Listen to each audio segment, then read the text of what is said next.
예, 문학과 인간 9주차 공부를 합시다. 아, 강의계획서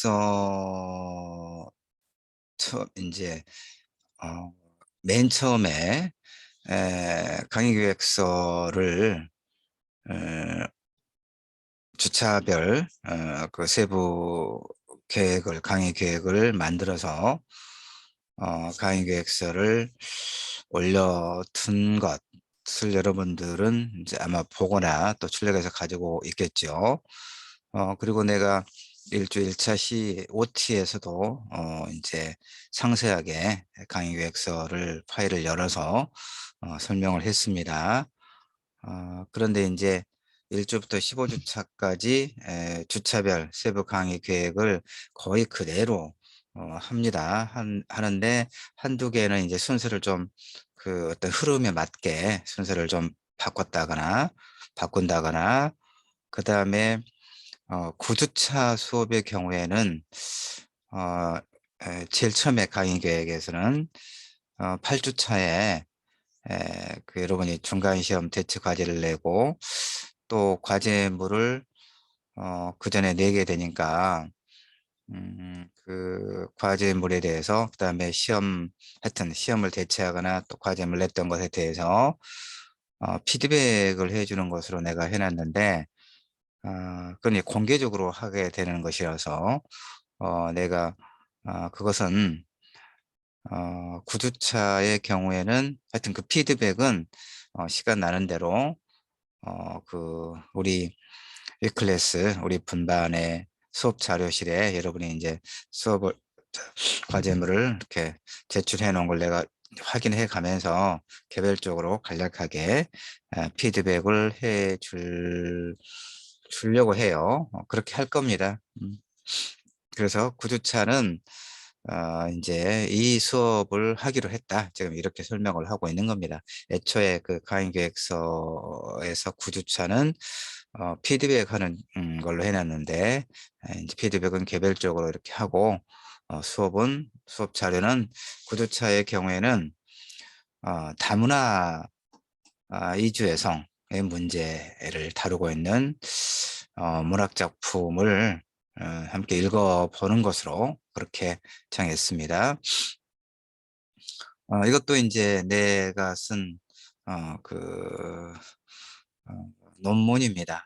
그 학술지에 게재됐고, 그 다음에 내 책에 그 소설적 상상력과 젠더 정치학 그 평론집에 실려 있고 그 안에 또 다른 뭐 책에도 좀 실려 있고 그럴 겁니다. 책이 이제 책을 여러 권 갖고 냈는데 그 책을 새로 낼 때마다 완전히 새로운 게 아니고 그 전에 그 발표했거나 책에 묶었던 것을 그 책의 어떤 전체적인 주제에 걸맞은 것을 좀 가져와서 좀 재구성해서 싣고 있는, 그러니까 일부 좀 중복되는 경우도 있고 그렇습니다. 불가피하게. 자, 하여튼 문학과 인간 9주는 1, 2, 3차시 이렇게 50번씩 나눠서 다문화 사회를 다루고 있는 문학 작품을 볼 겁니다.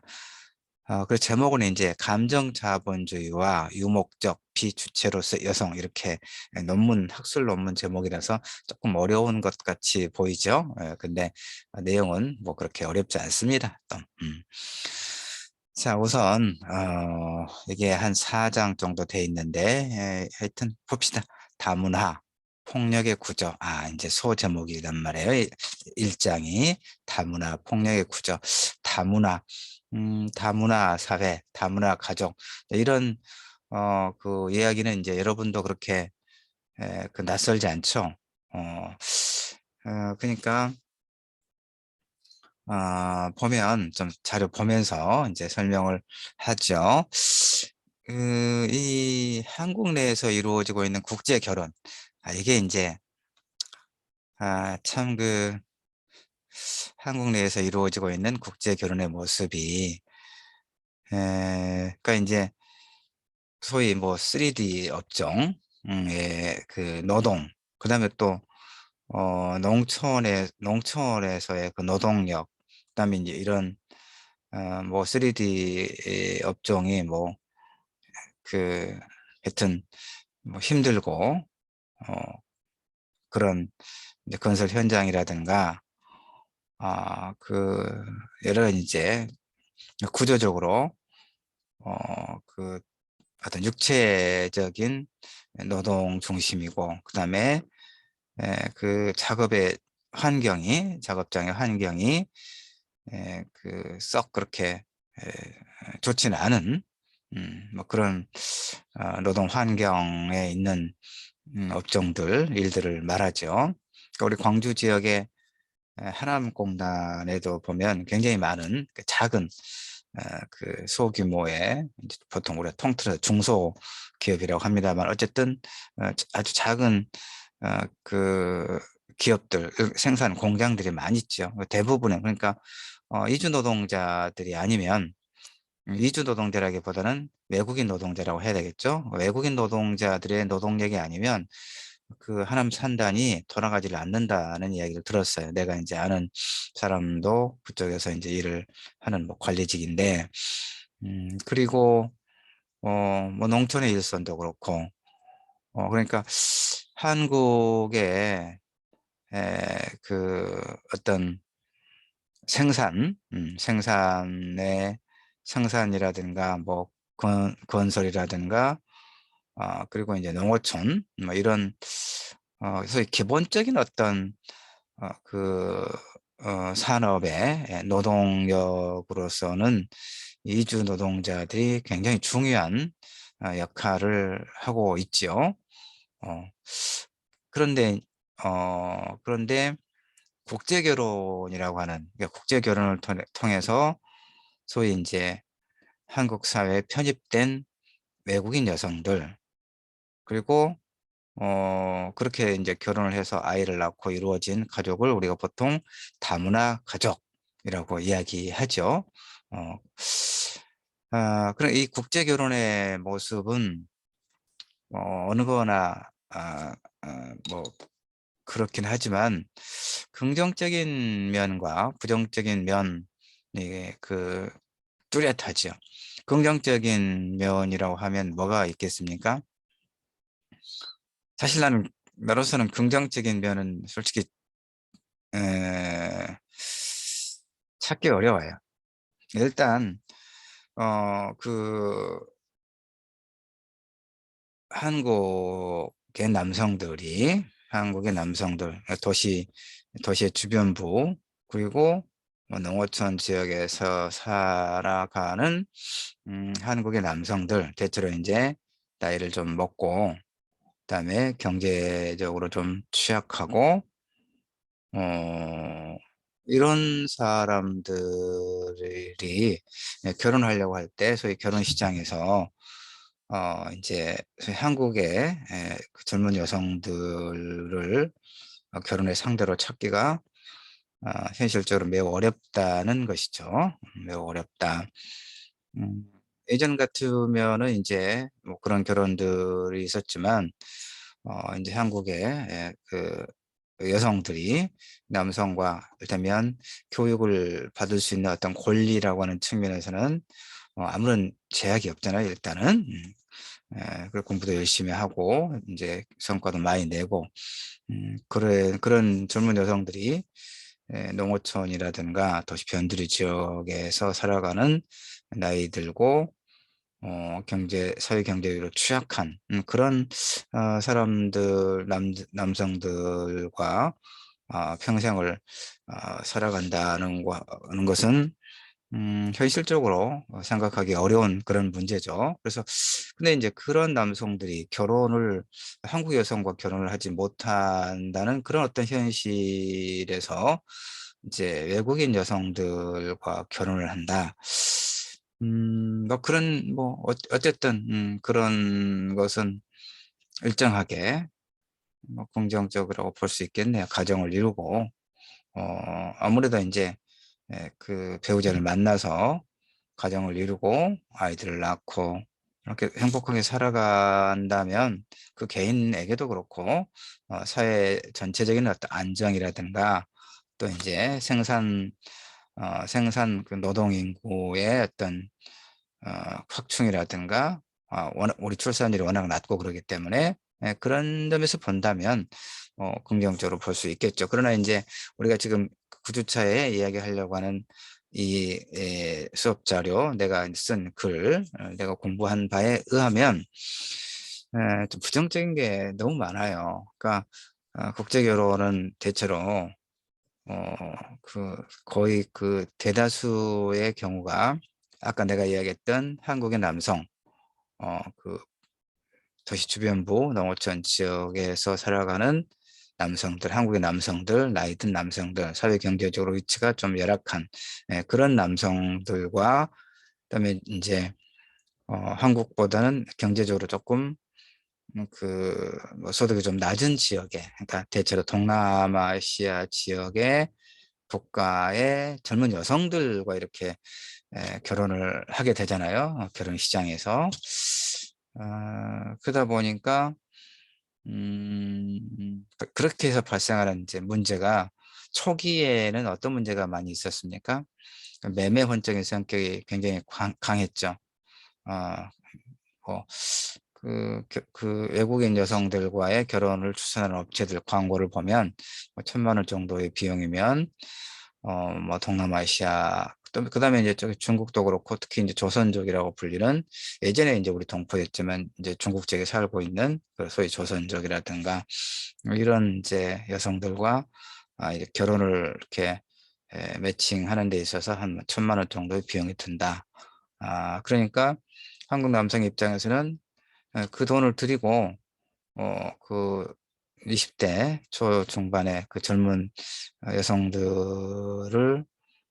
여성들과 이제 매매혼적인 그런 성격이 워낙 강하다 보니까 그 여성들을 뭐 다는 아니겠지만 이제 일부가 사실은 사건화되고 보도되기 때문에 그런 문제는 있습니다. 일반화해서는 안 되는 것이긴 하지만, 우리가 그렇게 그런 이제 경로를 통해서 결혼을 살고 있는 사람들의 모습을 우리가 알 수가 없잖아요. 알 수 있는 방법은 어떤 문제가, 사건이 생겨서 이제 보도되는 것, 그리고 이제 나처럼 이제 공부를 그런 주제에 대해서 관심을 갖고 공부를 하다 보면 관련된 책이라든가 또 관련된 논문들을 이제 보면서 알게 되죠, 간접적으로. 그럴 때 보는 부정적인 게 굉장히 많다는 얘기예요. 일단 보도 초기에 이런 소위 이제 다문화 가족 결혼, 그 상황에서는 아까 이야기했다시피 매매적인 성격이 강했기 때문에 한국 남성들이 그 결혼 이주 여성들을 함부로 대하고, 그래서 폭력도 심하고, 그 낯선 곳에 와서 새로운 삶을 살고자 하는 그런 이주 여성들의 입장에서 보면 언어도 그렇고 문화적 환경도 그렇고 굉장히 낯설잖아요. 그런데 이제 주변에서는 또 그런 좀 부정적인 시선이 느껴지고, 그런데 이 남편이 폭력적이고, 또 한국의 그 가부장제라고 하는 게 좀 지독한 면이 있어요. 며느리를 굉장히 들들 볶는 시어머니가 분명히 존재하잖아요. 종처럼 부려먹고 무조건적인 어떤 뭐 복종이나 효와 같은 그런 걸 강요하는. 그래서 이제 그런 남편에게, 한국인 남편에게 폭력을 당해서 살해를 당하거나, 그래서 또 이제 그런 폭력적인 상황을 견디지 못해서 가출하다거나, 가출해서 어떤 범죄에 노출된다거나, 이런 사건들이 많이 보도가 됐어요, 초기에는. 그런데 이제 최근에는 또 어떻게 변화가 되느냐. 지금 좀 더 이제 상세하게 내 글을 바탕으로 공부는 하겠지만, 또 이제 내가 하여튼 하남공단의 중간 관리자로 근무하는 한 2명, 이제 나와 친분이 있는 사람들의 이야기를 들어보면 인제 좀 역전 현상이라고 할까? 그런 게 좀 일어났다고 해요. 이를테면 아까 이야기했던 다문화 결혼 이민자 여성과 가족을 인제 가족 관계를 형성하고 살아가던 초기에는 한국인 남성들의 어떤 폭력이 좀 두드러졌다면, 이제는 외국인 이제 한국 남성과 결혼한 결혼 이주 여성들이 오히려 인제 에 오히려 일단 결혼해서 한국에 들어오잖아요. 들어오면 들어와서는 어 바로 인제 또 가출을 해서 어디 취업을 한다거나 또는 미리 인제 그 한국에 들어와서 그 일을 하고 있는 그 소위 말하면 외국인 노동자, 자기 나라 같은 그 사람과 다시 결합을 한다거나, 그러니까 이를테면 그런, 그러니까 그 그래서 인제 그 집을 나간 그 어 외국인 이제 그 결혼한 여성을 찾아 헤맨다거나, 이런 한국의 남성들, 그러니까 오히려 인제 뭐 또 이런 표현은 좀 그렇긴 한데, 오히려 당했다고 하는 역전 현상, 이런 게 또 굉장히 또 많다. 이런 문제를 이야기하는 걸 좀 봤어요. 그러니까 이 그렇게 썩 바람직하거나 자연스러운 건 아니다고 나는 이제 생각을 좀 하게 돼요. 자, 그런 이제 현상들을 한국의 문학은, 소설은 어떻게 다루고 있는가를 두 편의 소설을 이제 중심으로 분석을 하면서 이야기해 보려고 해요. 왜냐하면 이 다문화 이 그 결혼 이민자, 그다음에 그 다문화 가족들의 문제, 다문화 사회의 문제는 한국 사회의 문제예요. 어 남의 문제가 아니란 말이에요. 예. 예. 그래서 우리가 인제 어쨌든 함께 살아가야 될 우리 사회의 중요한 구성원들이고 우리 주변의 이야기단 말이에요. 우리는 그 7 주차의 평론을 봤죠. 그럴 때 그 조혜진 소설 빛의 호의와 선택자의 행복을 같이 인제 읽고 공부하면서 이야기했던 것처럼, 어쨌든 나는 늘 생각하기에 우리는 우리 한국 사회에서 5천만 명의 인구가 살아가고 있는데, 나와 직접적으로 연결된 사람들은 많지 않죠. 관계망을 형성하고 있는 사람들은. 그러나 어쨌든 우리는 이 보이지 않는 끈으로 이렇게 서로 연결되어 있다. 또 겹으로 연결되어 있다는 것을 내가 살아가면서 많이 느끼게 돼요. 그러니까 그런 의미에서 어쨌든 우리는 우리 사회의 중요한 구성원이고, 또 나와 직접적으로는 아니지만 나 개인적으로도 직접적으로 다문화 사회, 다문화 가족과 연결되어 있는 경우는 한 건도 없어요, 현재. 그러나 간접적으로는 그야말로 우리 사회 구성원이라고 하는 측면에서 이렇게 연결되어 있다는 생각은 하게 됩니다. 우리 학생 여러분들도 그런 측면에서 이 구주차 수업의 내용을 인제 그 보면 훨씬 더 그 몰입할 수 있다거나 뭐 그럴 것 같아요. 다시 봅시다. 자료 보면서 이야기할게요. 한국 내에서 이루어지고 있는 국제 결혼의 모습은 1995년을 기점으로 인제 어떤 변화를 보이냐면, 이주 여성이 이주 여성이라고 범주하는 집단의 여성 비율이 남성을 능가하면서 이주의 여성화 경향, 그러니까 그 아까 내내 인제 사전 설명을 했다시피 어 외국인 노동자들이 남성들이죠. 대체로 남성들이겠죠. 그러니까 한국 사회에서 이런 다문화라든가 이런 어떤 현상과 관련해서 맨 처음에는 이주 노동자들이 그 수가 훨씬 많았다는 얘기가 돼요. 근데 인제 어느 시기를 기점으로, 여기 보니까 95 년이죠. 예. 1995 년을 기점으로 결혼 이주 여성들의 숫자가 훨씬 더 많아진다, 이런 얘기입니다. 그 외국인 노동자의 수보다는 한국 남성과 결혼해서 한국에 정착한 소위 결혼 이주 여성들의 수가 훨씬 더 많아지는 현상. 그래서 이것을 이주의 여성화 경향이다라고 이렇게 인제 개념을 설명을 합니다.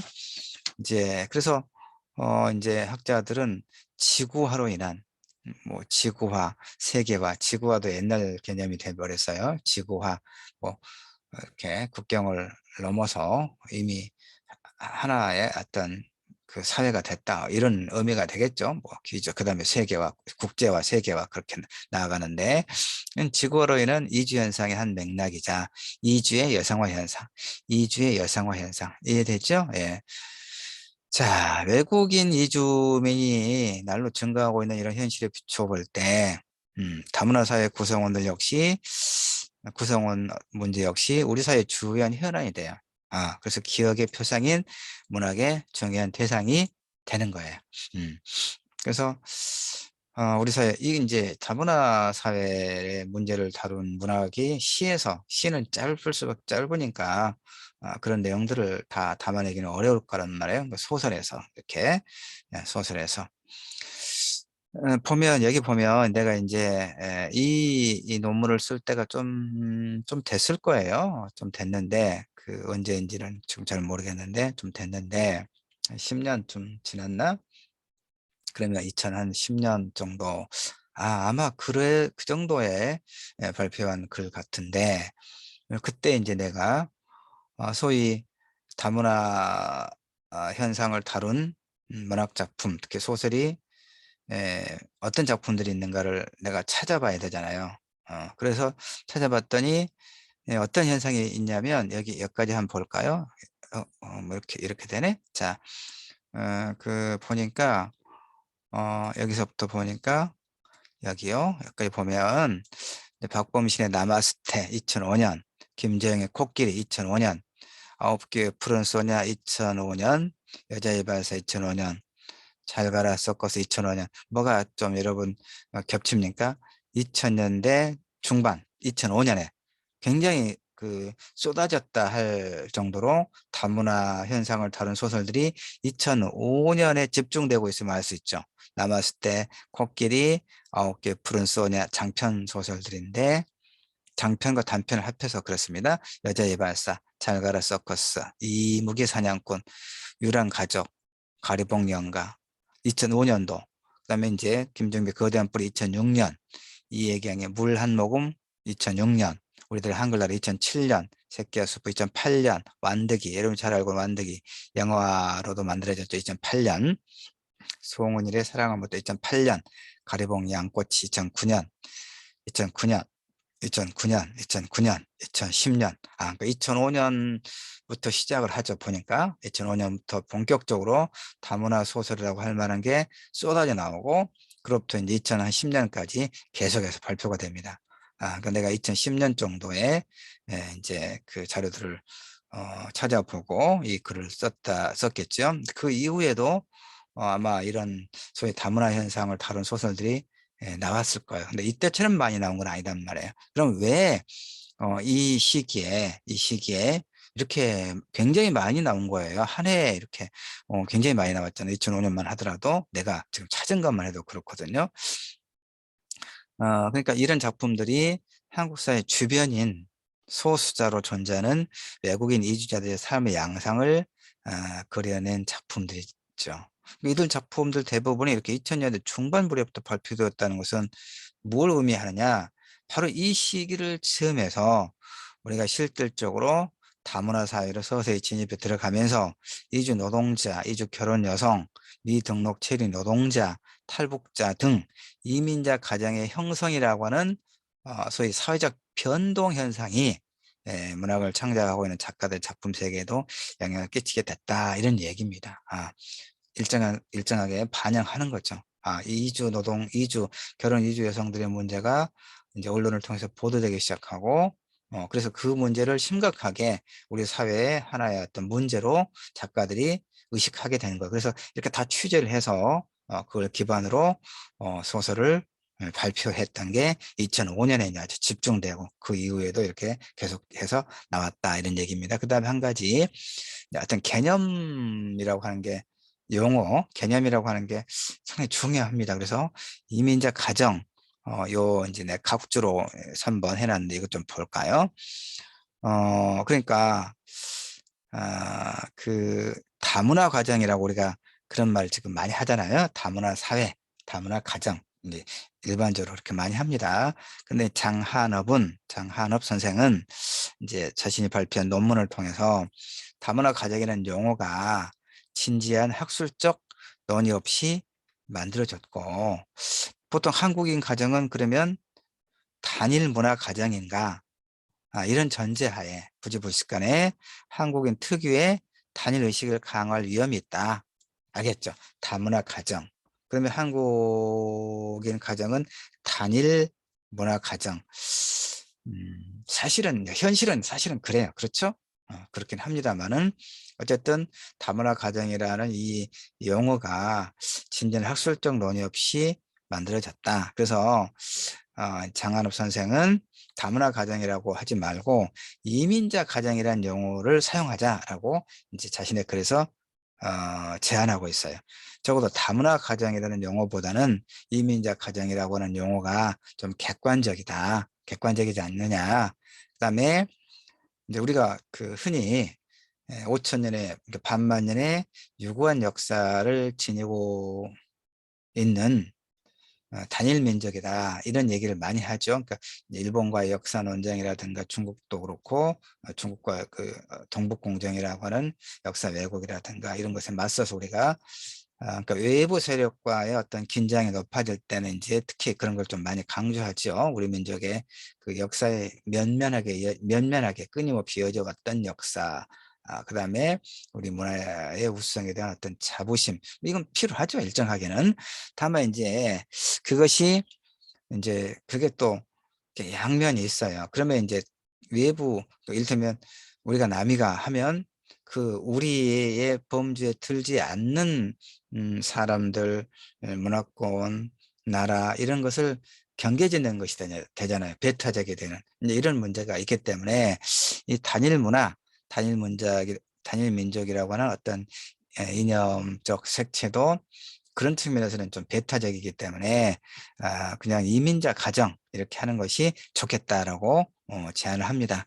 그래서 이제 나도 이 장한옥 선생의 이런 말에 그 동의를 그렇구나라고 동의를 합니다. 그래서 지금 내가 다문화 가정이라고 하지 않고 이민자 가정이라고 지금 쓰고는 있습니다. 그런데 다문화 가정이라는 용어 대신에 이민자 가정 용어를 이제 그래서 이제 사용을 하고 있는데 부지불식간에 내가 또 말을 할 때는 다문화 가정, 다문화 사회 이렇게 좀 많이 그 나오는 것을 알 수가 있어요. 왜냐하면 이제 이민자 가정 우리가 이민자 가정보다는 다문화 가정, 다문화 사회가 워낙 이제 언론 보도를 통해서도 이렇게 일반화되다 보니까 많이 사용하다 보니까 그 말이 좀 굳어지는 그런 측면이 좀 있기 때문에 그렇습니다.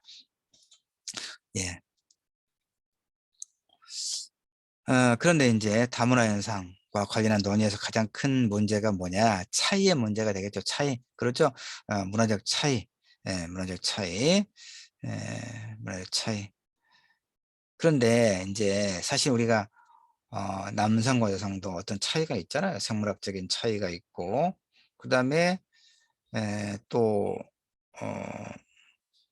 우리는 이제 그 나와 또 타인들 간의 어떤 차이가 있죠. 그러니까 유사성 못지않게 개별적인 차이는 많이 있잖아요. 근데 그 이게 참 우리가 어려운 게 이성적으로는 이제 어떤 차별의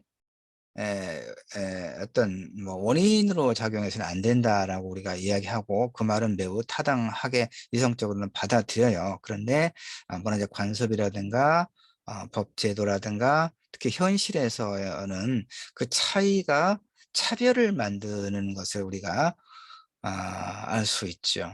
이렇게 말한 나도 부지불식간에 나도 이제 그 선생들은 어떤 어떤 그 편견 내지 고정관념을 가지고 있냐면 공부 잘하는 학생들을 예뻐해요. 음, 공부 잘하는 학생들을. 근데 공부를 잘한다는 것은 어떻습니까? 상대적이죠. 상대적이잖아요. 그런데 공부를 잘하고 똑똑하고 그런 학생들을 예뻐해요. 이것은 어떻습니까? 이것은 그 당연한 것입니까? 부당한 것입니까? 부당한 거죠. 이성적으로는 이렇게 알고 있어요. 공부는 상대적인 이제 잘한다 못한다는 상대적인 것인데, 잘하면 좋죠. 그러나 다 잘할 수 있는 게 아니잖아요. 누구나 공부를 잘할 수 있는 건 아니잖아요. 공부를 이를테면 이런 이론적인 측면에서의 공부를 잘 이해하고 잘 습득해서 뭔가 창의적인 어떤 자신의 어떤 재능을 발휘하는 친구들도 당연히 있는 것이고, 이런 어떤 이론적인 소위 학문과 관련된 그런 좀 닫혀 있는 어떤 지식보다는 뭐 현장에서 좀 더 어떤 재능을 발휘할 수 있는, 그러니까 어떤 문화 예술의 측면에서 음, 내가 이제 누구와 가끔 비교하냐면요. 지금은 이제 에, 그 그렇게 이제 작품 창작 활동이 활발하지는 않고, 그래서 그렇긴 합니다만은 이 세대가 또 이렇게 밀려가는 측면이 있기 때문에, 그러니까 90년대에 등장했던 신경숙, 굉장히 뛰어난 소설가입니다. 소위 베스트셀러도 아주 많이 그 발표를 했고, 특히 신경숙의 외딴방이라고 하는 장편 소설은 내가 한 두어 번 읽어봤는데, 정말 신경숙은 전라북도 어딘가, 하여튼 남원은 아니고 하여튼 그 근처, 어,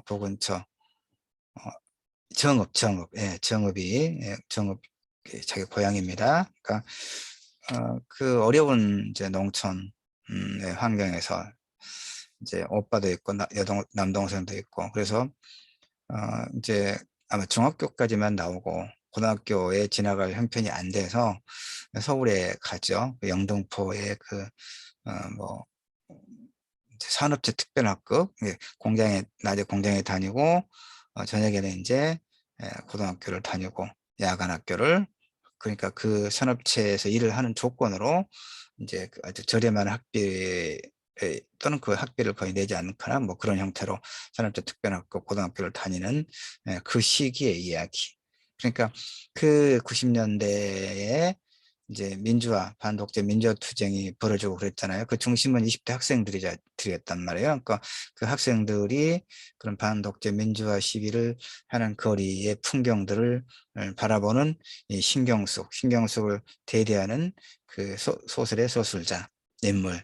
음, 뜻은 같은데 나는 그 깃발 아래에 설 수가 없는 거죠. 이를테면 서울대 학교, 고려대 학교, 그 깃발을 들고 반독재 민주화 투쟁에 나서는 그 학생들의 시위 행렬에, 나도 대의는 나도 공감하고 나도 같이 참여하고 싶지만 나는 그 깃발 아래 지금 들어갈 수 없는 상황이잖아요. 그런 상황을 절절하게 자전적인 어떤 소설인데, 굉장히 뛰어난 감수성과 세상을 보는 그 깊이, 그다음에 자신이 어떻게 그런 중심에서 소외되고 있는가를 철저하게 잘 그려내고 있고, 또 이제 같은 학교 공부도 하고 또 산업체에 근무했던 그 선배 언니가 바로 그런 어떤 그 소외감 때문에 자살하거든요. 자살하는데 이제 자취하는 조그만 방들 잃고 있는데, 어느 날 언니가 선배가 몸이 아프니까 내가 좀 누워 있을 테니까, 누구 왔다 갔다 하면 귀찮으니까 그 뒤에서 방문을 좀 내가 좀 이렇게 좀 잠궈 달라고 신경쓰게 부탁을 하죠. 하여튼 그 여성에게, 신경숙은 아니고 이제 신경숙을 대신하는 그 소설의 인물에게. 그래서 이제 아무 생각 없이 선배가 부탁하니까 그 방문을 이제 젓가락 같은 거 이렇게 숟가락으로 이렇게 해서 방문을 걸어 놓은 거예요. 방문 고리를. 근데 나중에 며칠이 지나도 그대로여서 봤더니 언니가 자살했다는 거죠. 그래서 그 트라우마를 잊지 못하는 그런 장면들. 그러니까 무슨 얘기를 내가 하고 있냐면, 신경숙과 나하고 비교하면, 신경숙은 이제 그런 산업대 특별학급을 나오고 나중에 이제 김홍림 선생님, 하여튼 산업대 특별학급의 그 선생님의 배려를 통해서 서울여자대학교 문해창작과를 다녔을 거예요. 그러니까 공부 내가 더 많이 했다 그 말이에요. 신경숙에 비하면. 나는 문학 박사니까. 예, 신경숙은 학부밖에 나오지 않았고 나는 학부, 석사, 박사. 공부 내가 훨씬 많이 했죠.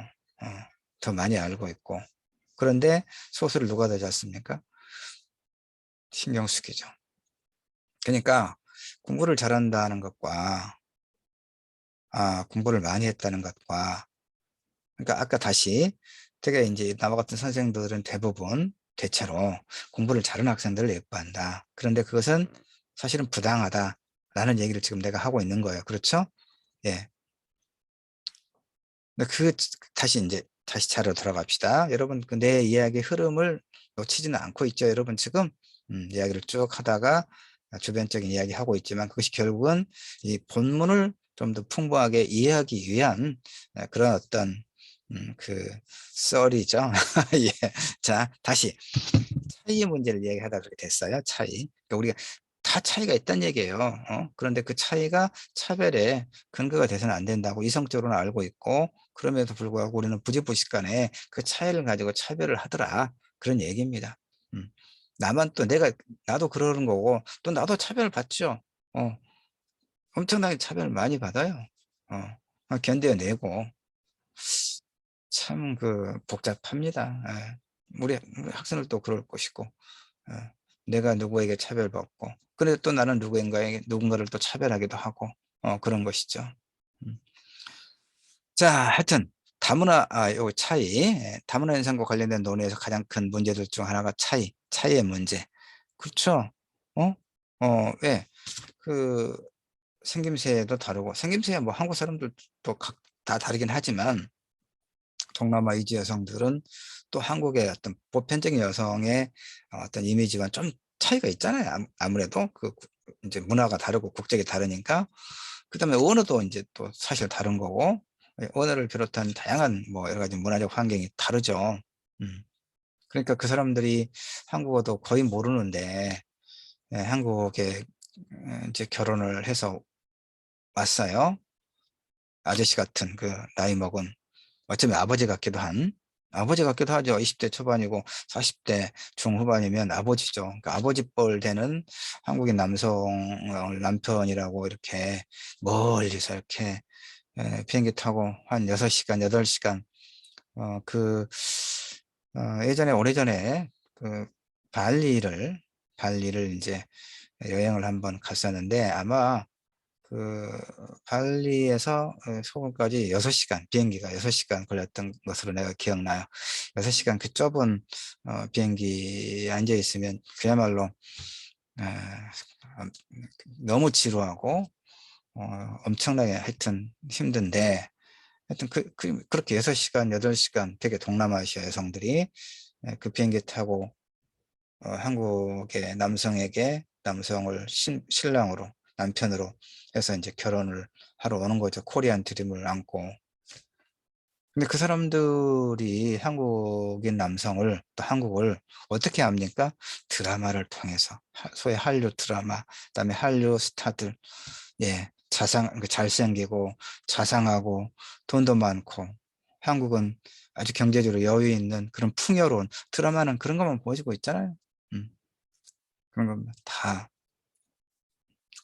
근데 와서 보니까 전혀 아니죠. 전혀 아닌 거지. 물론 이제 결혼하기 전에 현지에서 얼굴은 이제 소위 선은 봤겠죠. 근데 뭐 깔끔하게 차려입고 왔을 것이니까 그 한국인 남성의 배경, 한국에 대한 것은 오로지 일정하게는 환상을 갖고 있는 거죠. 드라마, 영화, 음악들을 통해서. 와서 보니까 전혀 아니더라 하는 음, 이런 문제가 있습니다. 그러니까 그런 결혼을 꼭 해야 되는지 답답해요. 그다음에 또 이제 그 아이들이 소위 다문화 가족 아이들, 결혼했으니까 아이를 낳을 거 아니에요. 시골에 가면 이제 우리 아들도 교대를 졸업해서 초등학교 교사인데, 이제 공부를 많이 안 해가지고 광주 지역에 자리를 못 잡고, 광주 지역은 몇 명 뽑지도 않고 또 다 여학생들만 열심히 공부해서 이 남학생들이 속알머리가 없어. 우리 아들도 보면. 그래서 우리 아들은 이제 시골, 광주 지역, 광주 외곽의 시골에 근무를 하는데, 초등학교 절반 이상이 다문화 가족의 아이들이라고 그래요. 그다음에 또 절반 정도가 조선 가정이고, 참 우리 그 시골의 인구 그 구조가 참 위태롭다는 생각이 많이 들어요. 그러니까 다문화 가정의 아이들이 더 차별받겠죠. 한국인 아이들에게. 시골은 뭐 시골 초등학교니까 다들 비슷비슷한 게니까 시골에서는 그렇게지는 않은 모양입니다만은, 이제 중학교 가고 고등학교 가고 대학교 가고 그러니까 점점 도시로 나오게 되잖아요. 그럴 때 겪는 유무형의 어떤 차별과 압력을 어떻게 견뎌내서 한국 사회에서 건강하게 잘 살아갈 것인지는 암울한 생각이 내가 많이 들어요.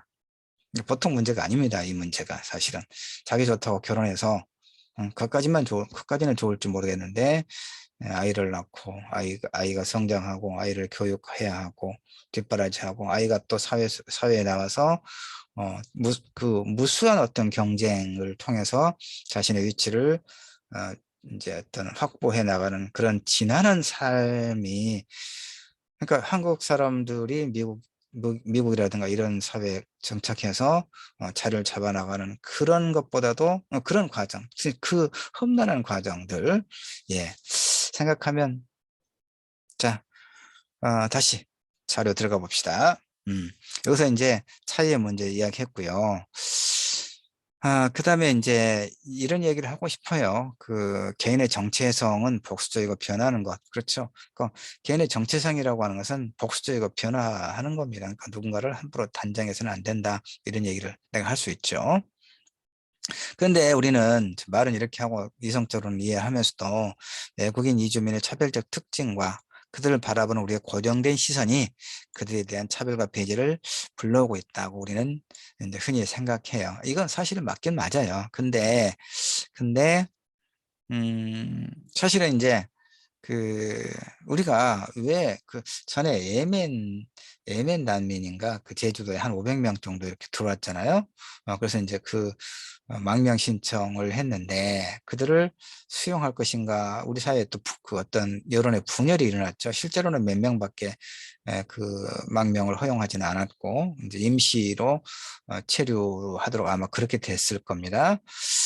그러니까 우리는 이제 그다음에 또 아프가니스탄이 이제 그 탈레반 세력에게, 그 극단주의 무장 세력에게 이제 그 점령당했죠. 지배하에서. 그래서 우리 한국 대사관, 그 한국 대사, 그러니까 우리 한국을 협력했던 아프간 사람들을 또 우리가 이렇게 안전을 확보하기 위해서 우리 한국으로 좀 데려왔잖아요. 그래서 이제 뭐 대구 지역이나 뭐 어디 순천인가 여수인가 하여튼 이런 여러 지역에 분산해서 이제 직업 교육을 시키고 그들이 살 수 있는 구조 공간도 만들고 이럴 때 어느 지역에서는 또 격렬하게 또 그 반대 시위를 하고 그랬잖아요. 그러니까 우리는 우리 사회는 유난스럽게 외국인들에 대한 일정의 두려움 또 혐오가 좀 작동하는 것 같아요. 그거는 이제 사실은 잘 모르기 때문에 그렇죠. 그렇죠? 그러니까 나와 다른 문화적 차이를 가지고 있는 이들에 대한 어떤 두려움 때문에 그러죠. 두려움. 예멘 난민들을 거부했던 것도 이제 글들을 보면 좀 일리가 있긴 해요. 그러니까 나도 이제 정서적으로는 받아들여야지 이런 생각을 하는데 실제로 그 사람들이 그 이슬람권이니까 이슬람이라고 하는 그러니까 이 종교라고 하는 게 참 무서운 거예요. 그러니까 그 종교적 신념을 갖고 있는 그 사람들이 어느 나라에 들어가서 처음에는 이제 수가 적은데 점점 수를 불려나가면 이제 그 사회의 어떤 압력을 이제 자신들의 어떤 문화에 대한 어떤 배타적 권리를 주장한다거나 그래서 그 사회에서 굉장한 문제를 일으키는 것으로 또 그런 글들이 있더라고요. 그러니까 우리 한국 사회의 어떤 안정을 깨트릴 수 있다는, 그다음에 이제 노동시장도 사실은 어떤 노동시장의 문제도 그 염려가 좀 될 수 있겠죠. 우리들도 일자리가 없는데라고 하는 거. 근데 실제로 보면 3D 업종에는 우리가 안 가요. 일을 안 하지 않죠. 그러니까 외국인 노동력이 지속적으로 또 필요하고 그런 측면이 있어서 있습니다. 내가 이제 여기서 문제 삼고 있는 것은 뭐냐면 이거예요. 이게 조금 좀 이제 주의 깊게 들여다보지 않으면 잘 이해하기 어려운, 좀 어려운 그 글이 이쪽이 좀 있는데, 앞에서 이제 이 앞에서 찾았던 이 굉장히 많은 이를테면 다문화 소설, 대부분. 그 다음에 이제 지난번 비평, 문학평론 공부했으니까 메타 언어라고 그랬잖아요. 평론이라고 하는 것은. 그러니까 이 다문화 소설을, 이것도 지금 메타 언어예요. 다문화 소설을 분석을 하면서 그것의 의미를 해석하고 또 가치 판단을 하고 있는 이 비평문, 평론이거든요. 이 논문이라고 하는 것이. 그러니까 결국은 이걸 또 메타 언어다는 얘기예요. 비평문이라는 얘기입니다. 논문도 비평문에 속하니까. 그런데 이제 어떤 관점이 있냐면 대부분의 다문화 소설도 그렇고 그 다문화 소설을 분석하고 있는 비평문도 그렇고 대체로 어떤 관점을 취하고 있냐면 이주민에 대한 정주민의 차별과 배제 이런 관점. 알겠죠? 이주민은 이제 결혼 이주자, 정주민은 한국 사회, 우리 원주민들 이런 개념이 좀 낯설죠. 정주민, 원주민, 우리가 원주민이죠. 한국 사회에서 태어나서 살아가고 있고.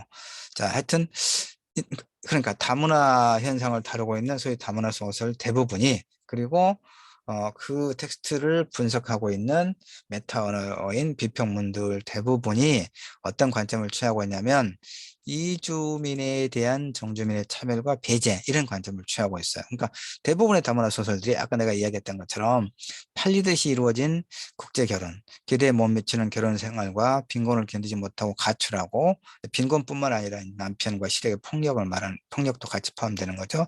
그리고 범죄에 노출되고 죽음에 이르는 이주 여성들을 그려내고 있어요. 대부분의 소설들. 이거 현실이기 때문에 그래요. 물론 이제 모든 현실은 아니고 포착된 현실, 일부의 현실이긴 하지만, 근데 현실은 현실이란 말이에요. 그래서 이주 여성들은 국적 인종, 젠더의 여러 겹의 차별 속에서 여러 인권 침해, 경제적 착취, 육체적 성적 폭력, 그 밖에 열악한 삶의 조건 속에서 부정의 삶을 영위하고 있는 것으로 그려지고 있어. 이런 소설들에서. 여러 번 이야기하지만 현실이기도 하고, 그러나 그것이 전부는 당연히 전부일 수는 없겠죠. 전부면 지옥이겠죠. 근데 일부에게는 현실이고, 그러니까 그 일부의 현실에서는 지옥이겠죠. 지옥이겠죠. 내가 아는 것이 다는 아니죠. 일부이죠. 나도 좀 화순에서 그 농사를 지어보겠다고 저 땅을 좀 빌려가지고 뭐 좀 심고 한 1년 또 헛된 일을 하다가 한 2천만 원도 날리고 고상만 죽으라고 하고 몇 년 전에 그런 기억이 좀 있어요.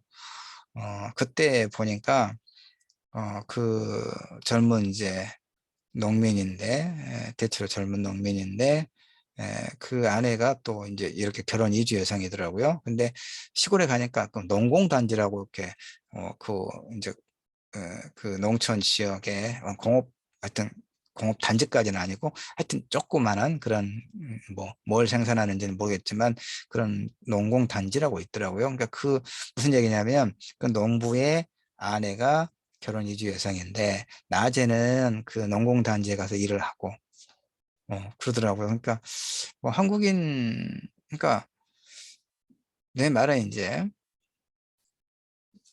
결혼 이주 여성들이 그 주간에는 고된 노동을 하고 또 이제 퇴근해서 집에 와서는 또 가사 노동하고 뭐 그러겠죠.